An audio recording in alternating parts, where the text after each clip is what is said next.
Yeah, all good, Duke? All good.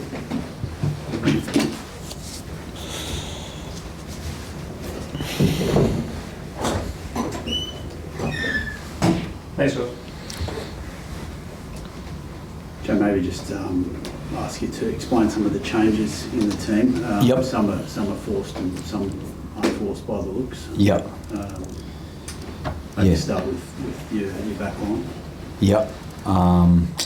I think people might have seen Jake got a large cut on his forehead, and he's been on slightly limited duties this week, just making sure that we don't split that open, and so we've replaced Jake with Nic. Good experience, and I thought played really well in the last game he played in the Bledisloe, and Joseph stepping out and Samu stepping in is an opportunity for us to get Samu involved in the game. We've only got 3 midfielders with us. Josh Fluke has joined us late this week because we lost Dylan Peach, but it's just really sharing the load amongst those 3 guys, and it was a whirlwind for Joseph last week, or the last 2 weeks. So for him to just be able to take a breath and watch a bit of the game and then enter the game, I think he's a great opportunity to change it up a bit for us if required.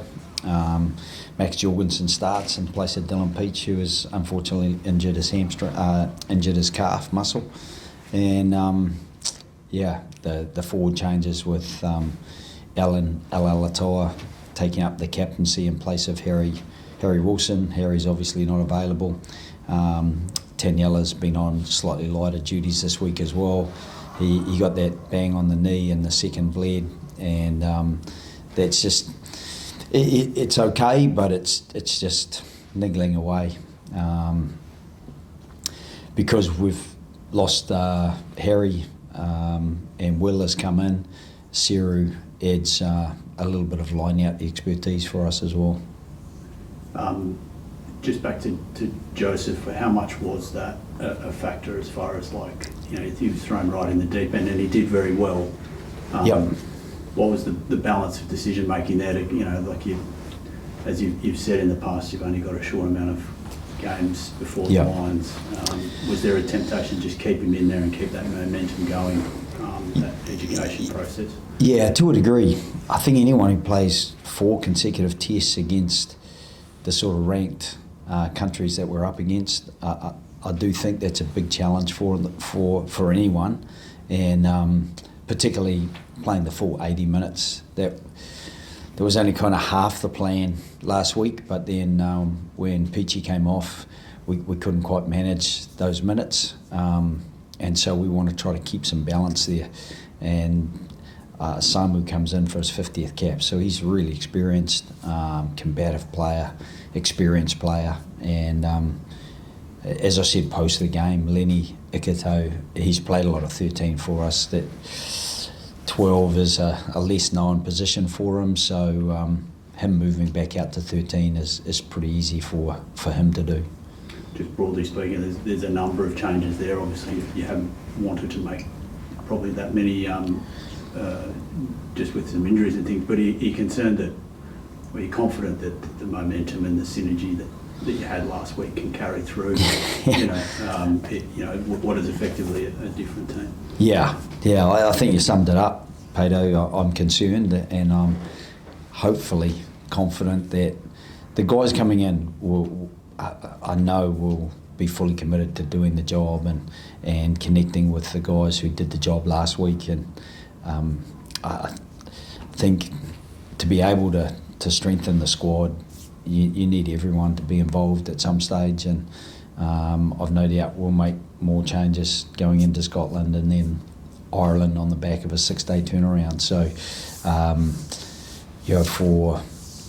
for all those changes to happen, it's probably not ideal, as you say. We wouldn't have planned it that way, but I think the boys trained well this week. They trained well Wednesday and today. So, as an indicator of what will hopefully be a positive performance on Sunday, that's a good start.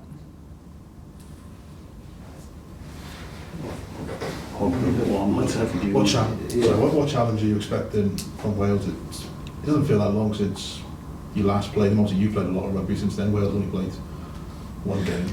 Yeah, and both those games were tight in both Sydney and Melbourne, and obviously this time last year, Wales put 40 points on the Wallabies, so it's not like they have metamorphosised into a really bad team. I think they got very close to a number of teams in the Six Nations. I think 16-14 to England, 27-26 to Scotland. Lost by one score last week to Fiji.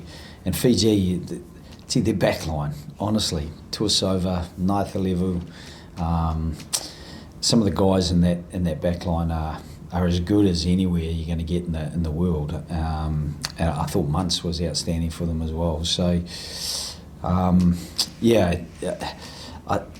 expecting them to be incredibly hard to beat. They're dogmatic the way they go about their defensive work. They're very tough to break down.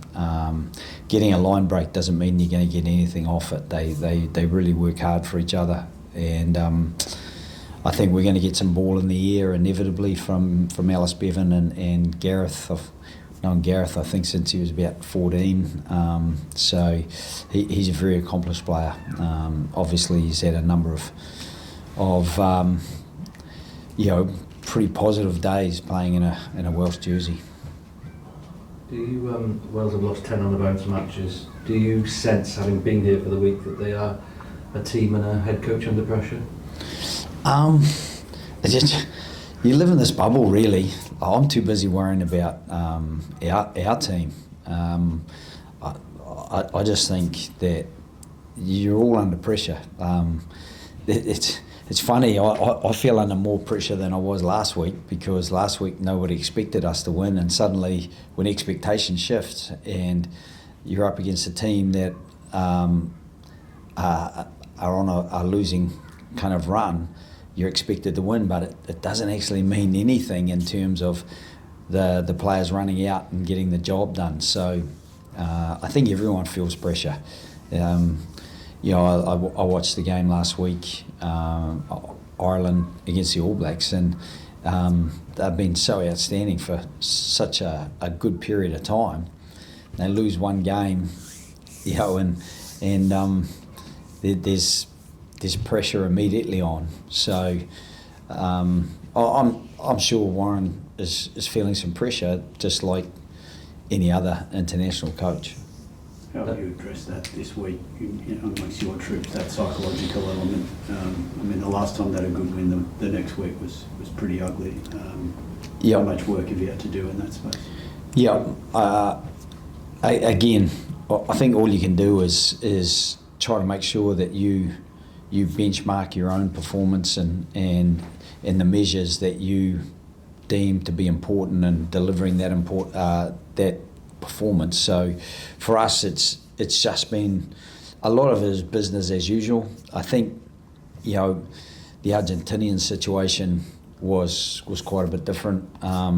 We've got a couple of injuries this time, but we don't have illness. We don't have guys who are unwell. So leading into this one, I'd be confident that the players will last the full 80, because even though it was a winning performance backed up by a bad second half, really, because the first half, away to Argentina, who were really impressive again against Italy.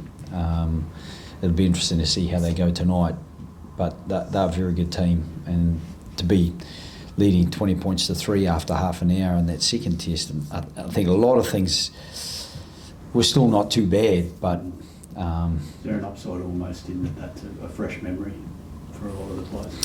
Yeah, it can be. And even having a couple of new players in always helps as well. There's obviously Joseph, but Will Skelton, we got Samu Kerevi, and so those guys for them, it's just making sure that they can step up and do the job well. Will and Samu not playing last week, but two really, really well respected players within the playing group. They both are genuine leaders on the pitch and in the preparation to get what we need done on the pitch. That's a bit of a bonus as well. You've reshuffled there a bit to accommodate Samu, to have a look at him, I suppose. What do you hope to get or see out of Samu, or what are you envisaging from Samu? Yeah, Samu is a high impact player. He's a handful to defend, and defensively he's slotted in really well. So we just want a really solid game from Samu and the ability to challenge the line really, and at the same time to be really accurate in what he does do. I thought it was one of the things that when we had to, we were quite accurate at times last weekend, and I'm hopeful that Samu can bring that this weekend with the experience he has, even taking the right option at the right time. Experience helps you with that decision making.